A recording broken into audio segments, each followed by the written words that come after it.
Sinusoli ko na utong anak nyo. Eh, hindi na ako makatagal na kasama yan. Bakit? Ano bang reklamo mo dyan sa anak namin? Eh, masyadong madaldal. Yung nga lang, kanino nagmana to eh. Oh, ba't sa akin ka nakatingin? Na para bang sinasabi mo sa akin nagmana yan? Eh, hindi naman ako madaldal na klase na tao eh. Hindi nga ako masalita. Katunayan, may mga araw nga na hindi ako nagsasalita para walang masabi ang mga tao sa akin. Tapos ngayon, titignan mo ko na para sa akin nagmana yung batang yan. Huwag kang ganon. Nakakasama ka ng loob. Hindi ako madaldal. Ha?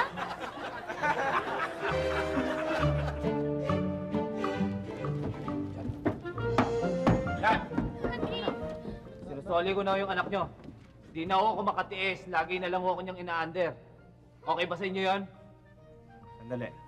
Diyan ka lang Huwag kang aalis. Tatanong ko muna sa asawa ko at siya nagpapasya dito. Dad?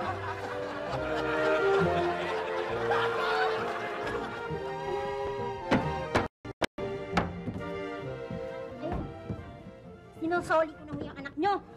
Ayaw ko na siya mag-asawa. Napakasiponsli niya. Bakit? Ano ba ginagawa ng asawa mo?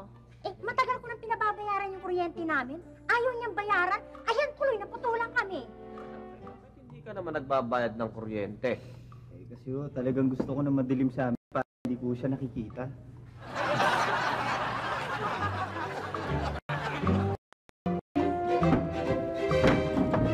Ako, isusoli ko na hutong anak nyo. Hindi ko na kayang makisama sa kanya. Masyado siyang babaero. Ay nako, pagpasensyahan mo na kasi yan, manang-mana yan sa tatay niya. Eh, nasan ho nga pala yung tatay niya? Ayun, sinoli ko na doon sa biyanan ko.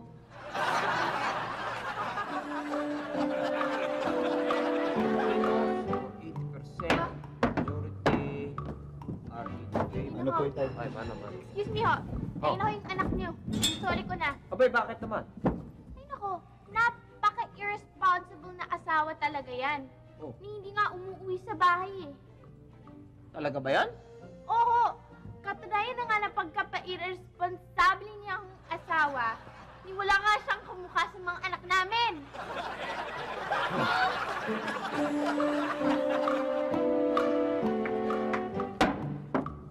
Nay! Isusoli ko na po ang anak nyo. Dahil wala na pong ginawa yan araw-araw kung hindi humingi ng pera sa akin. Anak, totoo ba yon? Oo, inay. Bakit ka naman ganun? Eh kasi, araw-araw din niya akong hindi binibigyan ng pera.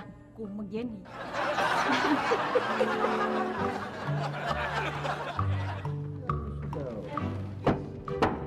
Sinusoli ko na po ito, asawa ko. Ay, bakit isusoli Eh, Asawa mo na to eh.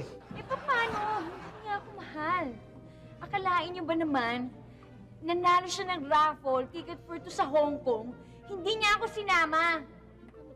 Sino naman niya? Wala, pumunta siya ng Hong Kong 2 beses.